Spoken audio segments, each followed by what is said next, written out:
ሰላም የተወደዳችሁ እግዚአብሔር ቤተሰቦች እንዴት ናቸው? ዛሬ ደግሞ ጌታ ድንቅ ጊዜ ይሰጠናል። እግዚአብሔርን ቃል እንካፈላለን። ይህ ወርድ ኦፍ ፌዝ ሚኒስትሪ ነው።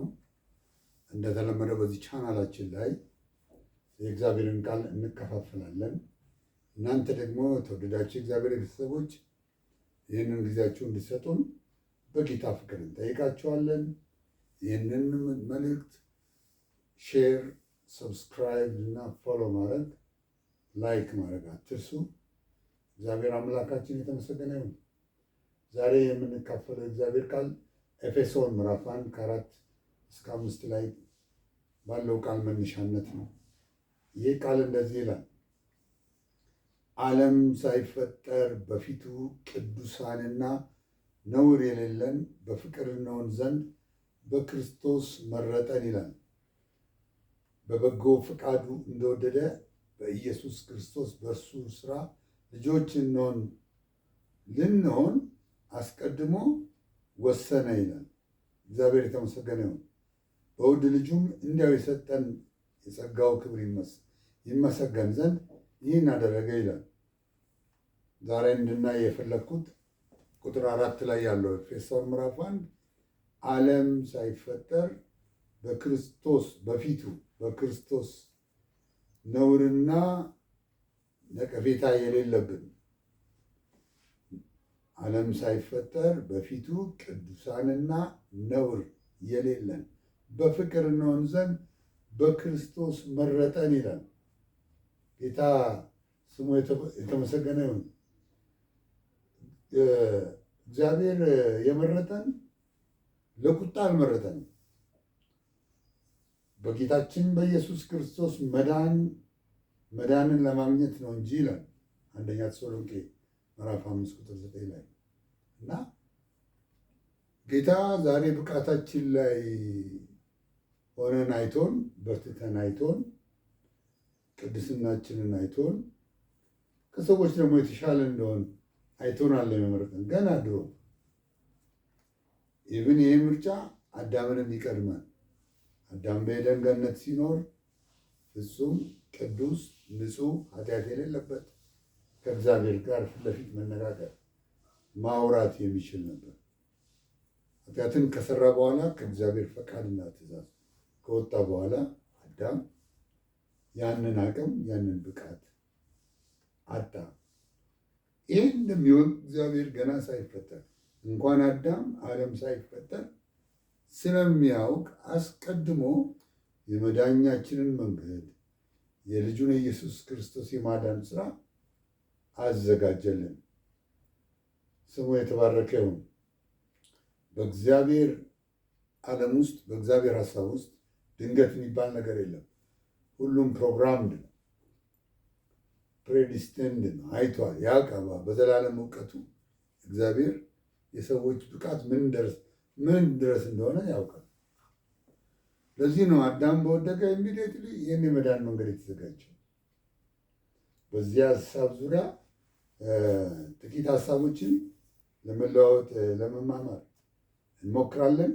እናንተም ጊዜያችሁን ሰጥታችሁን አብረን እግዚአብሔርን ቃል እንድናይ ጠይቃለሁ ማለት ነው። በቀጥታ ወደ ሮሜ 8 ስንሄድ ምዕራፍ 29 ላይ እንደዚህ ይላል: ልጁ በብዙ ወንድሞች መካከል በኩር ይሆን ዘንድ አስቀድሞ ያወቃቸውን የልጁን መልክ እንዲመስሉ አስቀድሞ ደግሞ ወስኗልና፣ አስቀድሞም የወሰናቸውን እነዚህን ደግሞ ጠራቸው፣ የጠራቸውንም እነዚህን ደግሞ አጸደቃቸው፣ ያጸደቃቸውንም እነዚህን ደግሞ አከበራቸው ይላል። የኖህ እግዚአብሔር ለእኛ ያለው ፕላን በፊት ነው። ድሮ ገና ሰዎች ዛሬ ማንነታችን ላይ ስንሆን ይህን አይቶ የጠራን ይመስለናል። ይህንን ብቃታችንን አይቶ ካልጠራን ድካማችንንም አይቶ አይተዋል። ምክንያቱም አሁን ደግሞ በአብ ቀኝ ያለው ሊቀ ካህናችን ክርስቶስ ኢየሱስ እሱ ከኃጢአት በስተቀር በነገር ሁሉ የተፈተነው ስለኛ ዘወትር ይማልዳል። ይህንንም መንገድ ያዘጋጀልን እግዚአብሔር ነው።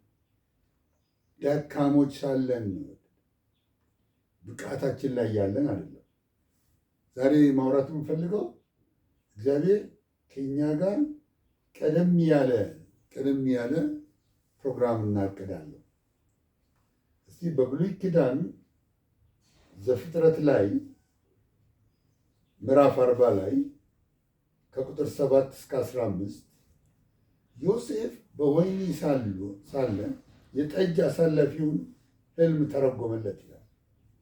ከዚያ እንዲህ አለው፣ ተርጉሞለት ወደ መደበኛ ስራ ወደ ቤተ መንግስት እንዲገባ ከነገረው በኋላ የሕልሙን ፍቺ ከነገረው በኋላ እንዲህ አለው፣ ዮሴፍ ለጠጅ አሳላፊ በጎ ነገር በተደረገልህ ጊዜ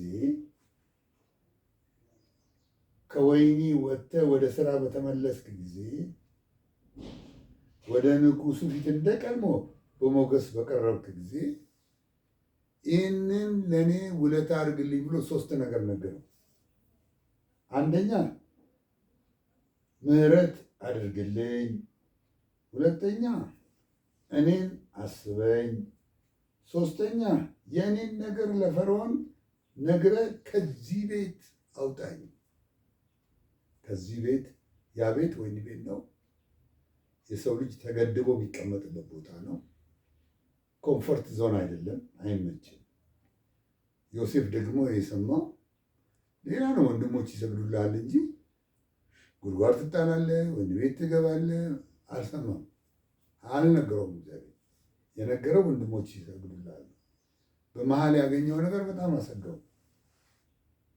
እና አንተ ኦልሬዲ እግዚአብሔር ምሕረት አድርጎልህ ወደ ቤተ መንግስት ልገባ ነው፣ ወደ ንጉሱ ልቀርብ ነው፣ ተሰሚነት ሊኖር ነው፣ ሞገስ ሊኖር ነው። በዚያን ጊዜ ግን የኔን ነገር ለፈርዖን ለንጉሱ ነግረህ ከዚህ ቤት አውጣኝ አለ። መጽሐፍ ቅዱስ ግን ሲናገር ዘፍጥረት 39 ከ20 እስከ 21 ላይ ዮሴፍ በወህኒ ሲገባ እግዚአብሔርም አብሮት ነበር ይላል፣ ሞገስንም ሰጠው። ስለዚህ ዮሴፍ ወደ ወህኒ ቤት ሲገባ እግዚአብሔርም አብሮት ገብቷል። በዚያ ሞገስን ሰጠው። ሰዎችንም ያገለግል ነበር። ካገለገላቸው ሰዎች አንዱ የጠጅ አሳላፊ ነው። ሌላም አንድ ሰው አለ ያገለግል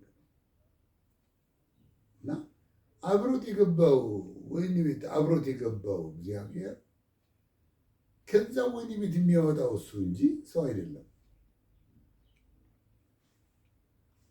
እግዚአብሔር ግን አንዳንድ ጊዜ የእግዚአብሔር ሰዎች እስር ቤት ሆነው ሰዎችን ከእስር ቤት ያወጣሉ፣ ታመው ይፈውሳሉ። አንድ ወቅት ላይ ኤልሳ ለሞት ያሰጋው በሽታ ታሞ ለንጉሱ ለእስራኤል ንጉስ መልእክት ይነግረው ነበር። ቀስቱን በመስኮት 4 ጊዜ 5 ጊዜ ይጣል እያለ ይነግረው ነበር እንዴት ጠላቱ እንደሚል። አንዳንድ ጊዜ እግዚአብሔር ሰዎች እነ ጳውሎስና ሲላስን ስታዩ በወህኒ ቤት ገብተው ከነሱ የተነሳ በሌሊት በእኩለ ሌሊት እግዚአብሔርን በዜማ ሲያመሰግኑ የወህኒው መሰረት እንደተናወጠና ደጆች ሁሉ እንደተከፈቱ የሁሉም እስራት እንደተፈታ ሁሉም እንደተፈቱ ይናገራል። እነ ጳውሎስ ታሰሩ እንጂ በውስጣቸው ያለው ጸጋ አልታሰሩ። ቀንን ቀጥሮ ጊዜ ቀጥሮ ወደ ተባለልን ፍጻሜ የሚያደርሰን እግዚአብሔር ነው እንጂ ሰዎች አይደሉም። ሰዎች ግን እግዚአብሔር መጠቀሚያ ሊሆኑ ይችላሉ። እና ዮሴፍ የሚገርማቸው የኔን ነገር የጸጋ ብቃቴን ህልሜ መተርጎም ችሎታዬን በውስጥ ያለውን ጸጋ ለፈርዖን ነግረህ ከዚህ ቤት አውጣኝ። ስንት ነፍስ ነች ዛሬ ከዚህ ቤት አውጣኝ የምትል? እንግዲህ የእናንተን ቤት እናንተ ታውቃላችሁ። እኔ ያለሁበት ይሄ ኮምፈርት ያልሆነ ዞን ነው ቤት የተባለው። እስር ቤት፣ ሆስፒታል ሊሆን ይችላል፣ ችግር ሊሆን ይችላል፣ በሰው ስር መሆን ይችላል፣ መከራ ሊሆን ይችላል። ቃል ኖሮት ሰው እዛ ያዕቆብ እኮ ስንት ብሌሲንግ አለው፣ ስንት ብሌሲንግ አለው። ይገዙልሃል ተብሏል ወንድሞች። ፋይናሊ አንድ ተራፊም የሚያመልክ አጎቱ ቤት ሄዶ ያለ ደሞዝ ባሪያ ሆነ። ለ21 ዓመት ባሪያ ሆነ። ቀኑ ሲደርስ ግን እግዚአብሔር በሕልም ተገለጠለት። ወደ አባቶች ምድር ተመለሳለሁ፣ በብዙ ብሌሲንግ ተመለሰ። እስራኤል ለ400 ዓመት በግብፅ በፈርዖን አገዛዝ ስር ነበሩ። ለአብርሃም በፍጥረት ምዕራፍ 5 ላይ እንደተናገረው ከ400 ዓመት በኋላ እመጣለሁ፣ አስገባሪዎችን እመታለሁ፣ በብዙ ከብት ንብረት ትወጣለህ ያለው እግዚአብሔር ቀጠሮን ጠብቆ መጣ። እግዚአብሔር በወሰነው ጊዜ ይመጣል። ዮሴፍ አሁን የገባበት ቦታ በጣም ስላሰጋው ከዚህ ቤት አውጣኝ ብሎ ሰውየውን ይነግረዋል። የሚገርማችሁ ግን ሄዶ ረሳው ሰውየው። እኛ ዛሬ ስንቱን ሰው ነው ከዚህ ቤት አውጣኝ፣ ከዚህ ኑሮ አውጣኝ፣ ከዚህ ህይወት አውጣኝ፣ ከዚህ ሀገር አውጣኝ ብለን የምንለምነው ስናጣ በበረሃ የምንንከራተተው። እግዚአብሔር ግን የህይወታችን ማስተር ፕላን አለው። አስቀድሞ የተሰራ ነው የህይወታችን ካርታ። ዓለም ሳይፈጠር የወሰናቸውን ይላል። ኦልሬዲ የተወሰንናለን። እነዚህን ደግሞ ጠራቸው ይላል። የጠራቸው እነዚህን ደግሞ አጸደቃቸው ይላል። እነዚህ ያጸደቃቸውን ደግሞ አከበራቸው ይላል። የዘመናችን ቁጥር ሳይቀር የምንኖርበት ስፍራ ዳርቻ ሳይቀር እግዚአብሔር ወስኖልናል። ሐዋርያት ሥራ ምዕራፍ 17 በጌታ ስም አነብላችኋለሁ። ከ26 ጀምሮ እንደዚህ ይላል። ምናልባትም እየመረመሩ ያገኙት እንደሆነ እግዚአብሔርን ይፈልጉ ዘንድ በምድር ሁሉ ላይ እንዲኖሩ የሰውን ወገኖች ሁሉ ከአንድ ፈጠረ፣ የተወሰኑትንም ዘመኖችና ለሚኖሩበት ስፍራ ዳርቻ መደበላቸው። ቢሆንም ከእያንዳንዳችን የራቀ አይደለም ይላል። የተወሰኑትንም ዘመኖችና ለሚኖሩበት ስፍራ ዳርቻ መደበላቸው ይላል ሐዋርያት ሥራ 17። ያ ማለት እያንዳንዱ በምድር ላይ የሚኖርበት ቦታ ምን ያክል ዘመን እድሜ በዚህ ምድር ላይ እንደሚኖሩ ኦልሬዲ ሳይመጡ ነው የተወሰነላቸው። እግዚአብሔር ሳይመጡ ነው የተወሰነላቸው። አንድ ደግሞ ልንገራችሁ። በዚህ ብሉይ ኪዳን ላይ ምዕራፍ ዳዊት ላይ መሰለኝ መዝሙረ ዳዊት ላይ 139 ላይ ቁጥር 14 ላይ ይመስለኛል። አብረን አነብላችኋል። ከ15 ነው። እኔ ይላል መዝሙረ ዳዊት 139 ቁጥር 15 እኔ በስውር በተሰራው ጊዜ አካሌም በምድር ታች በተሰራ ጊዜ አጥንቶቼ ካንተ አልተሰወሩ። ያልተሰራ አካሌን ዓይኖቼ አዩኝ። የተፈጠሩ ቀኖቼ ሁሉ አንድ ስንኳን ሳይቀሩ በመጽሐፍ ተጻፉ። ሉክ ያልተሰራ አካል ገና አካሌ አሴምብል ሳይሆን ስጋ አጥንት ደም ምናምን ሳይኖረው በዚህ ምድር ላይ አካል ለብሼ ሳልታይ ያልተሰራ አካሌን ዓይኖቼ አዩ። ፊዚካሌን አስቀድመ አይተዋል። በቃ እንደገና ደግሞ ኖት ኦንሊ ፊዚካል የተፈጠሩ ቀኖቼ ሁሉ አንድ እንኳን ሳይኖሩ እኔ በዚህ ምድር ላይ ስኖር የምኖርባቸውን እያንዳንዷን ቀን 100 ቀን ቢሆን 100 ዓመት ቢሆን በ365 አባዙት እያንዳንዱን 1000 ቀን ታውቀዋለህ። እኔ የምኖርበት ደግሞ የት ቦታ እንደምኖር ወሰናልኛል። እንደ ሐዋርያት ሥራ 17 ደግሞ ስንት ዘመን እንደምኖር ወሰናልኛል። ደግሞ እያንዳንዱ ፊዚካሊ ታውቀዋለህ። ይሄ ሁሉ ይላል ይሄ ሁሉ አንድ ስንኳን ሳይኖሩ በመጽሐፍ ተጻፉ። ኦልሬዲ እንትናችን ማስተር ፕላናችን ብሉ ፕሪንታችን የተሰራ ነው። አሁን የምንኖረው ኑሮ በምድር ላይ አስቀድሞ እግዚአብሔር እየሰራልን ፕላን ነው። ልክ የአንድ ሀገር ማዘጋጃ ቤት በከተማው ክልል ያሉትን መሬቶች ሁሉ ለሆስፒታል፣ ለስቴዲየም፣ ለትምህርት ቤት፣ ለመኖሪያ ቤት፣ ለንግድ ስፍራ ምናምን ብሎ ፕላን አድርጎ ገና ጫካ እያለ ከተማው በማስተር ፕላን ላይ እንደሚሰራ እንዲሁ ከሆነ ዓመት በኋላ ያ ነገር ቆሞ ታያላችሁ። አንድ ወቅት ጫካ የነበረ ቦታ ምን የመሰለ ትልቅ ስቴዲየም፣ ባዶ የነበረ ስፍራ ትልቅ ትምህርት ቤት፣ ሆስፒታል ሆኖ ያ ነገር ግን አስቀድሞ በማዘጋጃ ቤቱ ማስተር ፕላን ወረቀት ላይ ነበር። ሰው ከመፈጠሩ በፊት የሰው የመኖሪያ ስፍራ አካሉ፣ ቀኖቹ፣ ሁሉም አንድ ነገር ሳይቀር ተጽፏል። የተጻፈለትን ነው ሰው የሚኖረው። ጌታ ኢየሱስ ክርስቶስ የሰው ልጅ እንደተጻፈለት ይኖራል አለ። ቀኖቼ በመጽሐፍ ተጻፉ። ወገኖቼ በእግዚአብሔር ፊት የምንሆነው የምንጸልየው ጾም ጸሎት ይዘን ምሽግ ይዘን ትንቢት ሰምተን ምናምን ሰምተን የምንጸልየው አዲስ ነገር ለመፍጠር አይደለም። እኛ አሁን ምድር ላይ ያየነውን ነገር እንደዛ ነው የምንፈጥረው ነው የምንጸልየው ሁሉ የምንጾመው ሁሉ ሌላ ኒው ነገር ክሬት ለማድረግ አለን በህይወታችን። ኖ እሱ እግዚአብሔርን ማምለክ ነው፣ ከእግዚአብሔር ጋር ህብረት ማለት ነው። ኢንፋክት ጠላት ከትራካችን እንድንወጣ ነው የሚያደርገው። እግዚአብሔር ኤን አይቶንልን እንደሆነ ጠላት ያማረ የሚመስል ቢን ያሳየናል። የብርሃን መላእክት እስከሚመስል ያጭበረብረናል።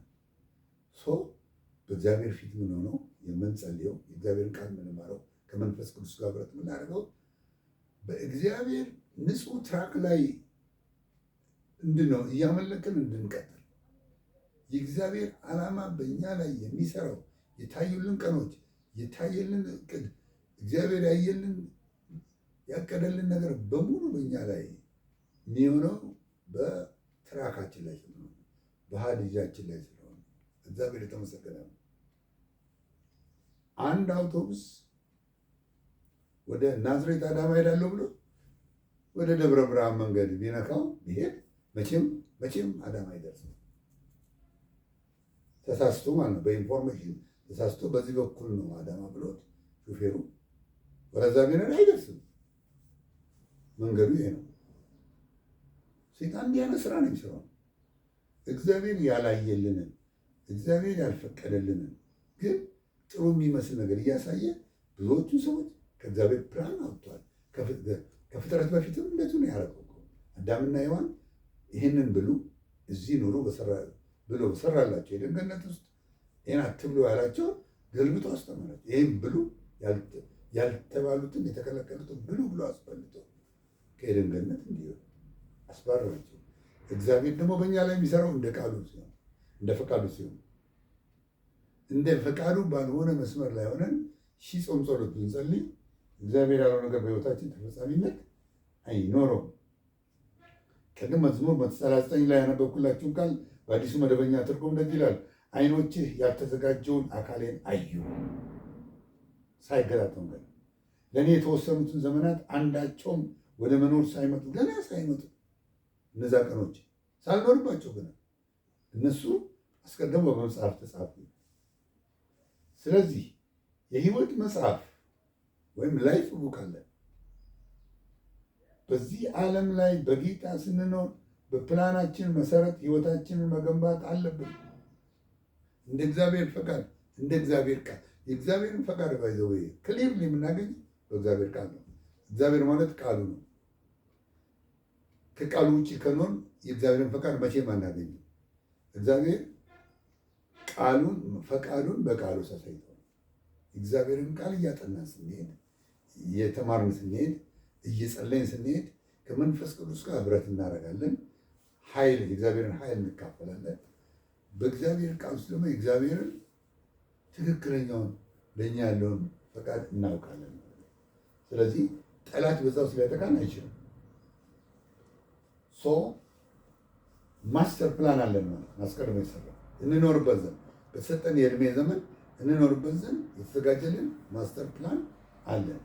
ቀደም እንዳልኳችሁ የአንድ ሀገር መዘጋጃ ቤት ለሆስፒታል ባቀደ ቦታ ላይ አንድ ሰው መጥቶ የራሱን ፎቅ ቢሰራ ምንም ያክል ያማረ ቢሆን ምንም ያክል ውድ ገንዘብ ቢወጣበትም ነገ መጥቶ የመዘጋጃ ቤት ግሬደር ያፈርሰው።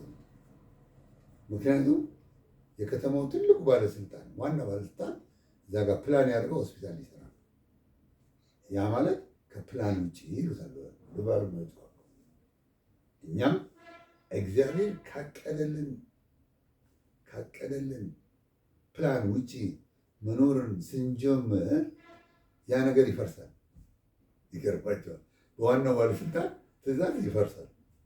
ያላየልንን ለመኖር ስንፍጨረጨር፣ እንደገሌ ለመኖር ስንፍጨረጨር፣ እግዚአብሔር ያላሰበልን መኖር ቢሆንልን እንኳን ይፈርሳል። ምክንያቱም የጨረቃ ቤት የቱንም ያክል ቢያምርና ብዙ ገንዘብ ቢወጣበት በመንግስት ተቀባይነት አይኖረውም፣ ይፈርሳል ማለት ነው። ጌታ ስሙ ይባረክ። ለምን? በፕላኑ ስላልተካተተ። ኤፌሶን ላይ ምን ይላል? ኤፌሶን መጽሐፍ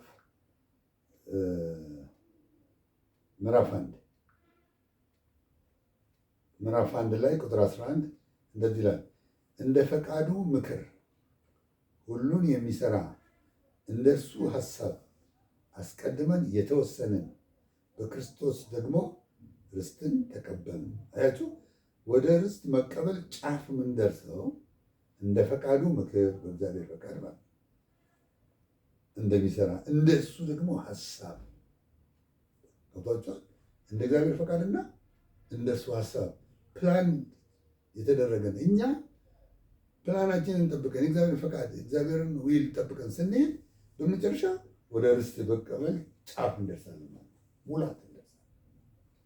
አለበለዚያ እንዳልኳቸው ነው ቅድም ሰውየው አዳማ ነው የሚሄደው እያለ ወደ ደብረ ብርሃን ቤት መቼም አይደርስም።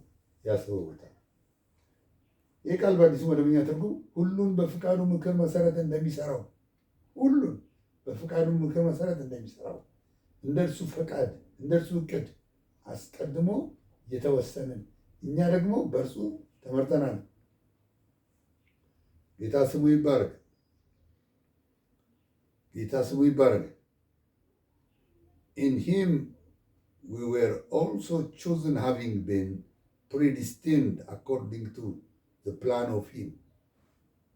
እግዚአብሔር ፕላን predestined የተደረግነው according to plan of him እንደ እግዚአብሔር ፕላን አስቀድመን predestined ተደርገናል፣ ተወሰነናል። ከዛ ውጪ በራሳችን ነን፣ በጌታ አይደለንም። የኛ ነገር አስቀድሞ የተወሰነ ነው። የኛ ነገር አስቀድሞ የተሰራ ነው። ፕላንድ ነው። እንደ እግዚአብሔር ፕላን እቅድ፣ እንደ እርሱ ዘላለማዊ ፈቃድ ለራሱ ዓላማ ፈጥሮናል። ነገርኳችሁ። ሰው የሚጸልየው ሰው ቃል የሚማረው ከእግዚአብሔር ጋር ህብረት የሚያደርገው የሚያገለግለው ሁሉ አዲስ ነገር ለመፍጠር አይደለም።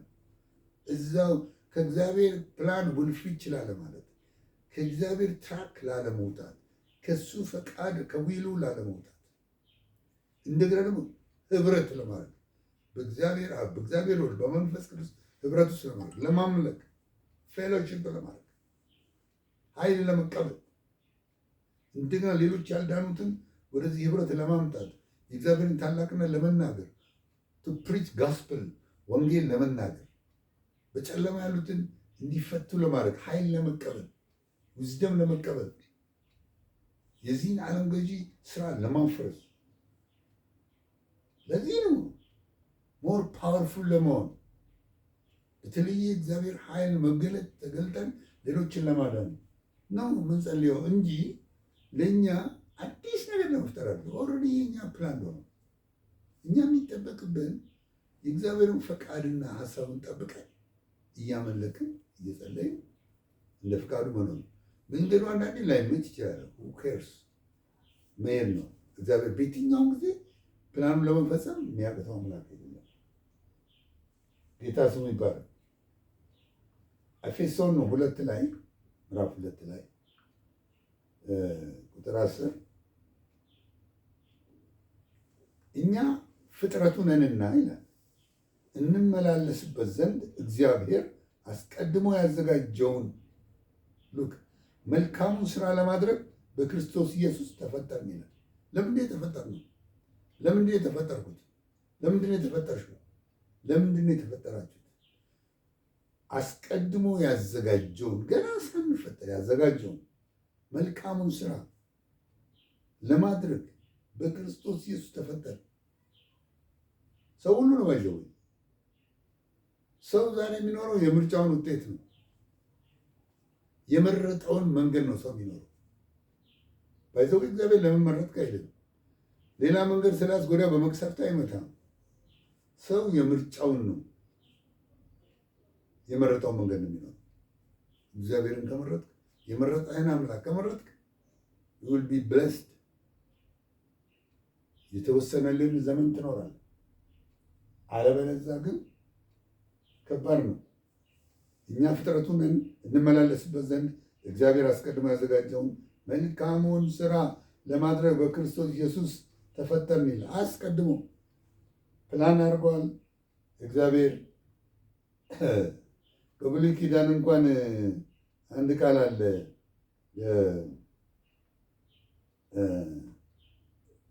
ኤርምያስ 29 ላይ ታውቁታላችሁ። ቁጥር 11 ላይ ለእናንተ የማስባትን ሀሳብ እኔ ያውቃለሁ። እግዚአብሔር ነው የሚለው። ለእናንተ የማስባትን ሀሳብ እኔ ያውቃለሁ። በአዲስ ኪዳንም ኢየሱስ እኮ እንዲህ ብሏል፣ የሚያስጨንቃችሁን በእርሱ ላይ ጣሉት፣ እሱ ስለ እናንተ ያስባል። በአዲስ ኪዳን። በብሉይ ኪዳን ኤርምያስ እንዲህ ብሏል፣ ለእናንተ የማስባትን ሀሳብ እኔ ያውቃለሁ፣ ፍጻሜና ተስፋ ሰጣችሁ ዘንድ የሰላም ሀሳብ ነው እንጂ የክፉ ነገር አይደለም። እግዚአብሔር ለእኛ ክፉ ፕላን የለውም። አሁን ያገኘን ክፉ ነገር ሁሉ የመንገዳችን ውጤቶች ናቸው። ወይም ባለን እውቀት ማነስ ከሰይጣን ሀሳብ ተካፍለን ይሄንበት ነው በስጋችን ላይ ከክፉ ዓለም የመጣብን ተጽዕኖ እንጂ እግዚአብሔር በፍጹም ለእኛ የክፉ ፕላን እና ዕቅድ የለው። እሱ የሚለው ምንድነው? ፍጻሜና ተስፋ ሰጣችሁ ዘንድ የሰላም ሀሳብ ነው እንጂ የክፉ አይደለም ይላል። ብራዘርስ ማስተዋል ያስፈልጋል። ምክንያቱም ቅድም እንደነገርኳችሁ ሐዋርያት ሥራ 17 ላይ የመኖሪያ ስፍራ ዳርቻቸውና የእድሜ ዘመናቸውን ወሰነላቸው ይላል። እግዚአብሔር ሁሉ ነገራችንን የመኖሪያ ስፍራ ዳርቻችን የእድሜ ዘመናችንን ወስኖ ነው። ስንት ዓመት እንደምንኖር ኦልሬዲ ተወስኖ ነው። ኢዮብ 14:5 ላይ ምን ይላል? የሰው እድሜ የተወሰነ ነው፣ የወሩም ቁጥር በአንተ ዘንድ ነው፣ እርሱም ሊተላለፈው የማይችለው ዳርቻ አደረክለት። ኦልሬዲ እድሜ ራሱ በእግዚአብሔር ዘንድ ፊክስድ ነው። እንደ እግዚአብሔር ሀሳብና ፈቃድ ከሄድክ ትሞላዋለህ። አለበለዚያ ግን ይጎድልብሃል። ደግሞም ከዛ ማስበለጥ በየትኛውም ጾም ጸሎት ማስበለጥ አትችልም። ይሄ ዘጸአት ብታዩ 23 ከ25-26 ላይ እግዚአብሔር አምላክን ታመልካለህ፣ እህልና ውሃን ይባርካል፣ በሽታን ከመካከል ያርቃለሁ፣ ጭንገፋና ሞትን አስወግዳለሁ ይልና መጨረሻ ላይ የዘመንህን ቁጥር እሞላዋለሁ። ብዙ ሰው በጎዶሎ ዘመን ነው እዚህ ምድር ላይ የሚኖረው። ኢቭን የተወሰነለትን እንኳን አይኖርም። ለምን? መንገዱ ሌላ ነው፣ የክፉ መንገድ ነው። የዘመንህን ቁጥር እሞላዋለሁ። እግዚአብሔር የተመሰገነ ነው። ዳዊት ግን በራሱ ዘመን የእግዚአብሔርን ሀሳብ ካገለገለ በኋላ አንቀላፋ ይላል ሐዋርያት ሥራ 13:36 አንቀላፋ ማለት ሞተ፣ የዚህ ዓለም ጉዞውን ጨረሰ። ዳዊት ግን በራሱ ዘመን፣ ሰው የራሱ ዘመን አለው፣ ፊክስድ ኤጅ አለው። ወገኖቼ እግዚአብሔር አምላክን እያመለክ ስትኖር፣ እየጸለክ እያገለገልክ ስትኖር በምድር ላይ መካን ወይም የምትጨነግፍ አትሆንም። እህልና ውሃን ይባርካል፣ በሽታን ከመካከል ያርቃል፣ የዘመንን ቁጥር ትሞላለህ። አለበለዚያ ከባድ ነው። የዘመናችንን ቁጥር ልክ የሚያጎድለው ወይም ያለ ጊዜው የሚያጨነግፍ ምንድን ነው? እስካሁን ባወራነው መሰረት ከዛ በፊት ጌታ ኢየሱስ ክርስቶስ ምን አለ? ማቴዎስ 26:24 ላይ የሰው ልጅስ ስለ እርሱ እንደተጻፈለት ይሄዳል። እንደ ማስተር ፕላኑ መሰረት ይሄዳል። ስለ ኢየሱስ የተጻፈ ነገር አለ። በየት እንደሚወለድ፣ በበረት እንደሚወለድ ተጽፏል። ከድንግል እንደሚወለድ ተጽፏል። ገብቷቸዋል። ብዙ ነገር ተጽፎለታል። የሚሞትበት ቦታ እንኳን መስቀሉን ከተረገሙ ጋር መቃብሩን ደግሞ በሀብታሞች መቃብር እንደሚሆን ተጽፏል። በመስቀል ሞት እንደሚሆን ተጽፏል። በሶስተኛው ቀን እንደሚነሳ ተጽፏል። እነ ጴጥሮስ ብዙ ጊዜ እንዳይሰቀል እንዳይሞት ለማድረግ ጥረት አድርገዋል። አይሆንብህ እያሉ ሂድ አንተ ሰይጣን እያለ ነው ያባረረው። ምክንያቱም እንደተጻፈለን ነው የሚሄድ ያለው። እሱ የመጣው እኮ በዚህ ምድር ላይ የምድር ንጉሥ ሊሆን አለ። የእኛን ኃጢአት ደካማ ስጋ ለብሶ ዋጋ ሊከፍልልን ነው። በሱ ዋጋ መክፈል እኛ ነፃ እንድንወጣ ነው። ከዚህ መንገድ ማጨናገር ማለት ኢየሱስ ክርስቶስ ከማስተር ፕላን መውጣት። የትኛውም ጸሎት፣ የትኛውም ወዳጅ ሌላ ምክር መክረው ሂድ አንተ ሰይጣን ነው። እኛም ዛሬ እግዚአብሔር ሀሳብ ውጭ እባክህ በዚህ ሂድ የሚለን ሰው ሂድ አንተ ሰይጣን፣ የሰውን እንጂ የእግዚአብሔርን አታውቅም ማለት ነው ያለብን። ቶሎ ቶሎ አድርጌ አጠር አድርጌ ልንገራችሁ። የዘመናችንን ቁጥር የሚጨርሱ ነገሮች መዝሙር 55:23 ላይ የደም ሰዎችና ሸንጋዮች ዘመናቸው ግማሽ ነው፣ ግማሽ አይሞላም፣ ያለ ጊዜያቸው ይሄዳሉ ይላል። የደም ሰዎች ነፍሰ ገዳዮች ማለት ነው። ኢዮብ 15:20-32 ደግሞ ክፉ ሰው ቀኑ ሳይደርስ ጊዜው ይፈጸማል፣ የዘመኑን ቁጥር አይሞላም ይላል። ኢዮብ 22:16 ላይ ኃጢአተኞች ጊዜያቸው ሳይደርስ ተነጠቁ ይላል። መክብብ 7:17 ላይ እጅግም ክፉ አትሁን፣ እልከኛም አትሁን፣ ጊዜ ሳይደርስ እንዳትሞት ይላል። ዘጸአት 20:12 ላይ ደግሞ አባትና እናትህን አክብር፣ እግዚአብሔር አምላክ በሚሰጥህ ምድር እድሜህ እንዲረዝም ይሉ። አለበለዚያ እነዚህ ነገሮች አሁን የነገርኳቸው ክፍሎች እናንተ አንብቧቸው የተወሰነልን የዘመን ቁጥር እንዳንሞላ ያደርጉናል እንጂ እግዚአብሔር የእድሜ ቁጥራችንን ፊክስ አድርጎ ነው። በአጭሩ እኔ በበኩሌ ልትቃወሙ ልደግፉኝም ትችላላችሁ። በወጣትነት መሞት አላምነው። there is something wrong ብዬ ነው የማምነው። በቃ እግዚአብሔር ወሰደው ምናምን ብትሉኝ አላውቅም። በቃ እግዚአብሔር የት ግን ሰው መኖር ያለበት እግዚአብሔር በወሰነለት እድሜ ልክ ነው። እነዚህ ቅድም የነገርኳችሁ ነገሮች ለምሳሌ አንዳንድ ሰው ልክኛ ከሆነ በቃ ልኩ በራሱ ልክ ወይ ተመቶ የገሎ ይሞታል። ኃጢአተኛ ሰው እንደዛው፣ ክፉ ሰው እንደዛው፣ የደም ሰው ነፍሰ ገዳይ እንደዛው።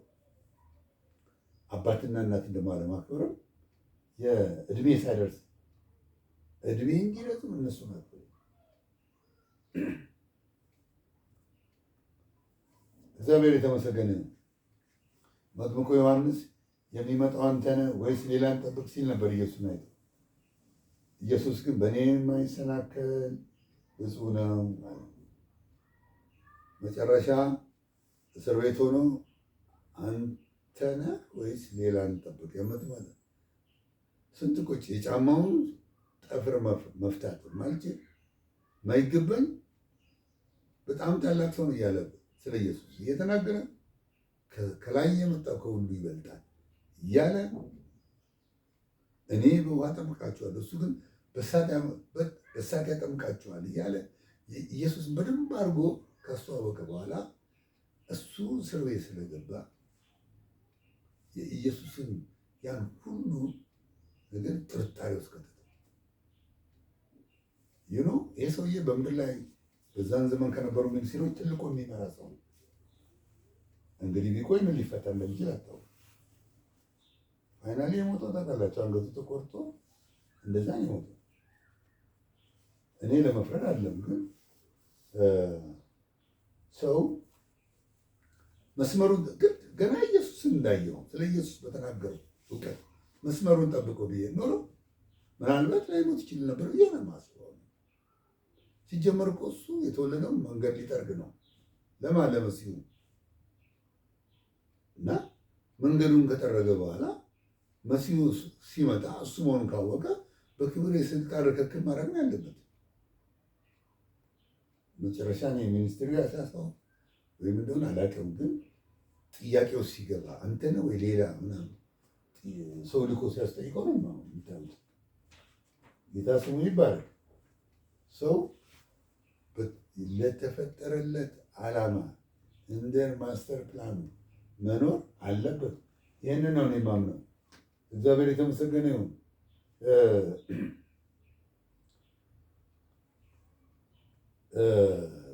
ቅድም እንዳልኳቸው ዮሴፍ ከዚህ ቤት አውጣኝ ያለው ትንሽ እስር ቤቱ ሳይከብደው አልቀርም። ቢሆንም ግን ያ ሰው እያለ ከሀገሩ ያወጣው አምላክ በእሱ ላይ ዓላማ ወንድሞች ይሰግዱልሃል የተባለው ትንቢት የግድ መፈጸም አለበት። እኛና እግዚአብሔር ተስማምተን እያመለክን እስከ ፍጻሜው እንሄዳለን። እስከ ወሰነልን የእድሜ ዘመን እኖራለን። በእኛ ደግሞ በክርስቶስ ኢየሱስ እንሰራው ዘንድ የተዘጋጀልን አስቀድሞ ያዘጋጀው መልካሙን ስራ እንሰራለን። ወንጌል እንሰራለን። እግዚአብሔር መንግስት እንሰራለን። ክርስቶስን የሚገልጥ ህይወት እኖራለን። በመጨረሻ ዘመናችን ሲያልቅ ወደ ጌታ በሰላም እንጠናቀቃለን። ወገኖቼ ጌታ ኢየሱስ ይባርካችሁ። ጌታ ከመፈጠራችን በፊት ባዘጋጀልን ህይወት፣ ጊዜ፣ ቦታና ዘመን እንደ እግዚአብሔር ቃልና እንደ እግዚአብሔር ሀሳብ ኖረን መልካም ስራ ሰርተን በመጨረሻ ወደ ጌታ እንሄዳለን። እግዚአብሔር ይባርካችሁ።